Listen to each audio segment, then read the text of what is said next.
Hello, welcome to episode 19 of No Nonsense Whisky Reviews.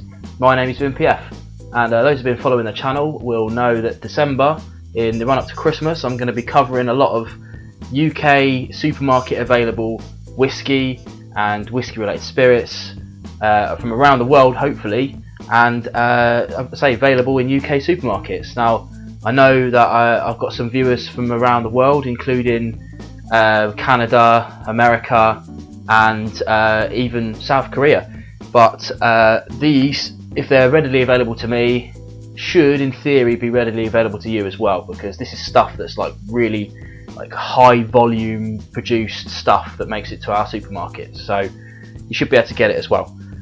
So today we're going to be looking at the Bulleit Bourbon. Nice. So we've had a couple of bourbons on the channel before, and that is the Buffalo Trace Basic.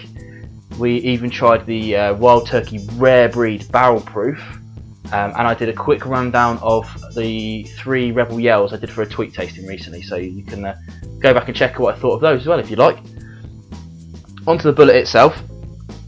Now, it doesn't often come in this kind of fancy bag, but I managed to pick it up in Sainsbury's for £20, which is a good price. Let's get it out of this so we can all have a look at the bottle. There we go. Bulleit. Now this is a Kentucky straight bourbon, which means that it has been in the barrel for at least 4 years. Now I know this stuff is a mixture of barrel aged for 5 to 8 years, and the mash bill, which is how they make their bourbons in America. So over here we use malted barley, and it's usually just that. They have all kinds of different stuff that goes into their bourbons that just gives it its diverse character. It has to be at least 51% corn, and then the rest of it you can pretty much do whatever you like with it. Now this one is 68% corn, 28% rye, and 4% malted barley. Now I can't remember what the other ones that we've had so far are, but the interesting thing about this is you can really tell that there's rye in it. If you've ever had any ryes, you know it's quite spicy, maybe even a little bit vicious. I find rye whiskies to be quite vicious, quite difficult to drink sometimes. Very rewarding if you can get past that, just like the smoky whiskies that we have over in like Islay and things like that. Alright, so let's have a look at what we got. Really dark colouring. Now, as we know, that bourbons, no additional colouring whatsoever.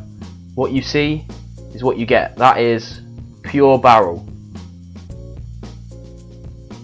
I should probably say cask and not barrel. So this stuff bottled at I think 45%, excuse me. I know some places in the world, I think Australia, get it at 40% for some reason. Australia has some crazy rules.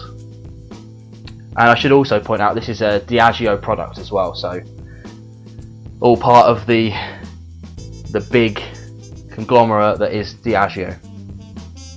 Don't let that affect your opinion though, I should say. So this stuff, I mean, if you've tried your bourbons before, like the Buffalo Trace is really quite smooth. Absolutely nothing like what you would expect JD to be, which is something that a lot of non-bourbon British whiskey drinkers kind of think. It's like all bourbons taste like JD, and it's just not true. It really isn't true. You should really try a few bourbons and get your head around them.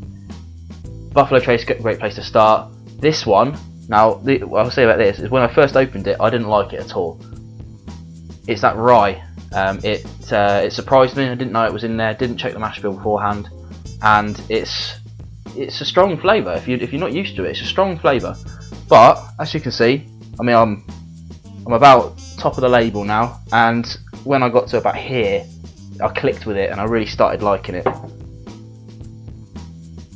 So you're getting all those fruits, the kind of fruity flavours that you expect from a bourbon.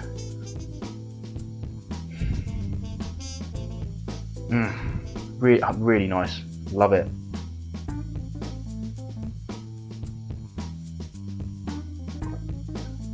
straight away. It's spicy, strong flavour.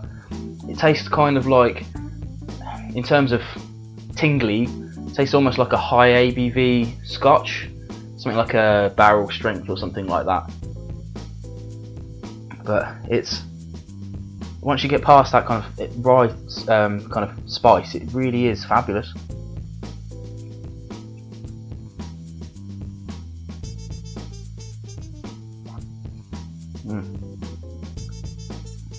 So kind of grainy, fruity flavours. I don't want to go into it in any more depth really, because I think that's enough. You know, extremely fruity, something that we're not used to drinking in the UK, and I think it's great that stuff like this is turning into supermarkets, because considering that is £20 to £25, I don't think you can go wrong with that. I mean, it's super cheap, comes all the way from Kentucky, and it's just bang on for everyday drinking, for letting your mates get into bourbons, and making that leap from only being a single malt drinker and branching out into your blends and your bourbons. You've got to do it, because it's there's this whole world of bourbons that you're really missing out on. Start here, start with Buffalo Trace, skip Jim Beam basics. You can move on to the better ones straight away, I think, because they're like 16 quid for a reason. But yeah, as you can tell, I'm a massive fan of this. Considering how I didn't like it to start with, stick with it, go the way down, and then start working my way through. There you go, a extremely enthusiastic review of the Bulleit Bourbon. As always, like and subscribe to the channel, share and join us on Twitter and Facebook in the links in the description below. Stick around, because I'm going to be doing a lot more stuff on the channel for Christmas time. A couple of other basic bourbons, and maybe even some stuff that will send you down to Aldi. We'll see. So there you go, that's another No Nonsense Whiskey review, and I'll see you next time.